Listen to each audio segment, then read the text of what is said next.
이준석이 지난 3월 국민의힘 전당대회 당시 내세운 천하 용인 중 인에 해당하는 이기인 경기도의회 의원이 얼마 전 한 라디오 프로그램과의 인터뷰에서 한 발언이 따져보면 따져볼수록 굉장히 특대형 범죄라는 분석이 제기되고 있습니다.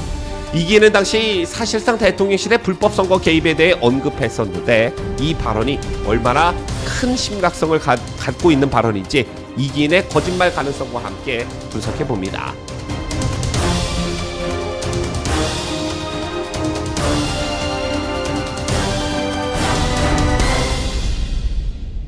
시청자 여러분 안녕하십니까. 뉴스데일리 베스트 민앵커입니다. 지난 13일이었죠. 이른바 천하용인 중 인에 해당하는 이기인 경기도의회 의원이 한 라디오 프로그램에 나와 대통령실의 불법 선거 개입에 대해 언급한 적이 있었습니다. 먼저 어떤 발언이었는지 살펴보고 이게 왜 어마어마한 발언이었는지 설명을 해드리도록 할 텐데요. 이기인 도의원은 이날 해당 프로그램 사회자와의 대담 도중 그러면 이준석 전 대표가 다시 창당을 접고 당에 잔류할 가능성이 여전히 있는 건가요? 라는 질문을 받고 잔류 가능성이 있다 이렇게 대답했습니다. 이에 사회자는 이준석 전 대표에게 공천권을 할애해 줘야 한다. 그리고 비대위원장직을 줘야 한다는 얘기를 하는데 이렇게 되면 그게 잔류의 명분이 될 수 있느냐? 이렇게 물었습니다.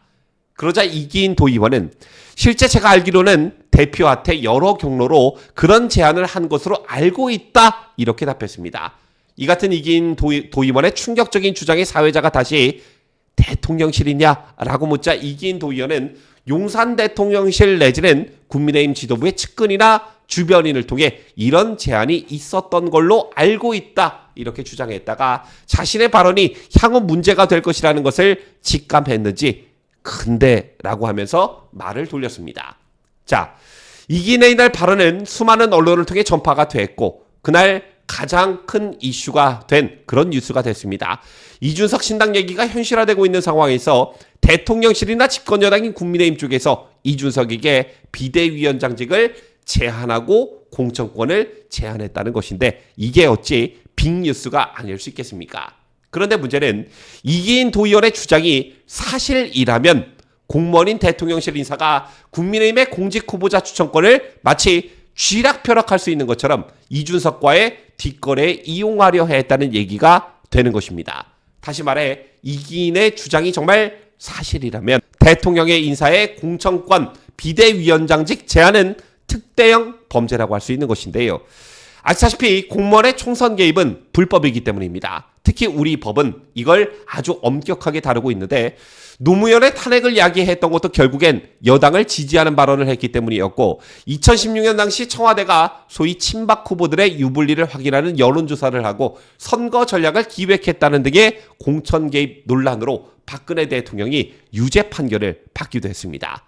따라서 대통령실의 인사의 공천권과 비대위원장직 제안은 그야말로 특대형 범죄라고 할 수 있는 것입니다.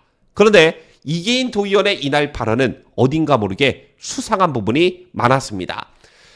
태담 진행 과정에서 사회자가 비대위원장직이나 선대위원장직 제안이 있었느냐라고 재확인하자 이 도의원은 그런 것으로 알고 있다고 답했다가 끝내 여러 경로로 그렇게 접근을 했던 걸로 들었던 것 같다 이렇게 말을 흐립니다. 당시 라디오 방송을 제가 다시 한번 들어봤는데 이기인 도의원은 분명히 처음에는 뭐뭐 한 것으로 알고 있다라는 식으로 비교적 단정적으로 얘기를 했다가 그 다음에는 용산 대통령실을 언급하면서 뭐뭐 있었던 걸로 알고 있다 이렇게 발언을 하면서 처음보다 한 발 물러선 듯한 식으로 답을 했습니다.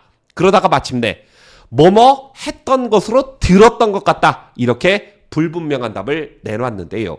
말이 점점 후퇴하고 있다는 것을 단박에 알 수 있습니다.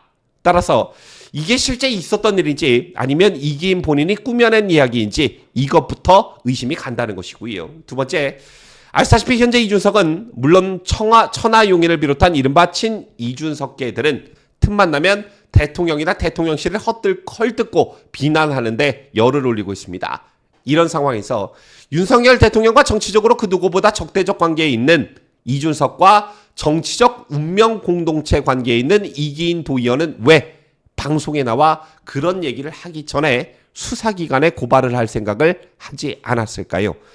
대통령실을 한 방에 치기 참 좋은 소재였는데 말이지요. 또한 이 정도의 메가톤급 얘기를 들었다면 그 다음날 바로 국회에서 기자회견을 자청해 여론몰이를 시도하고도 남았을 텐데 왜 그렇게 하지 않고 라디오 방송에 나와서 그저 대통령실이 어떤 치졸한 제안을 한 것처럼 언급하고 그냥 지나갔을까요?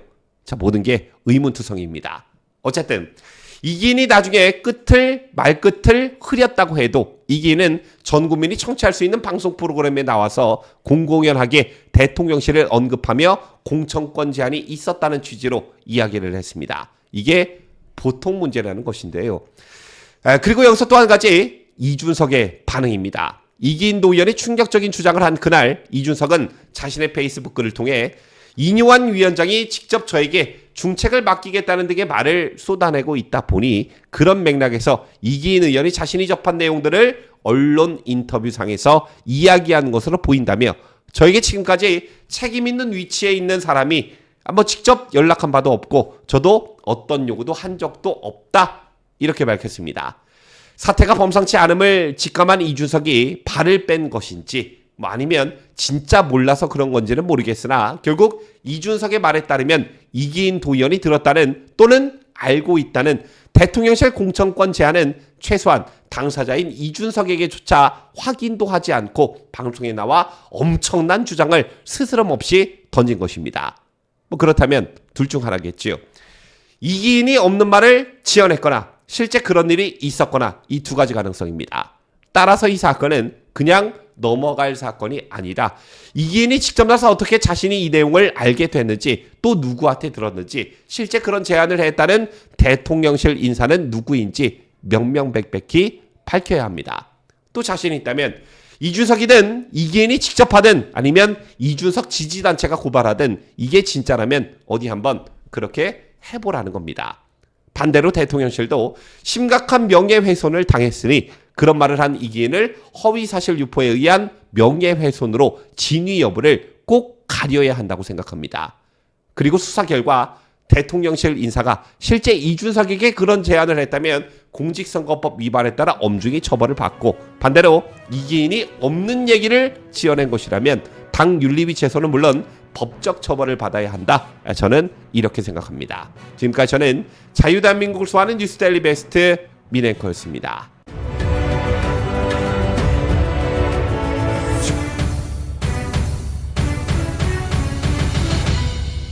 함께해요.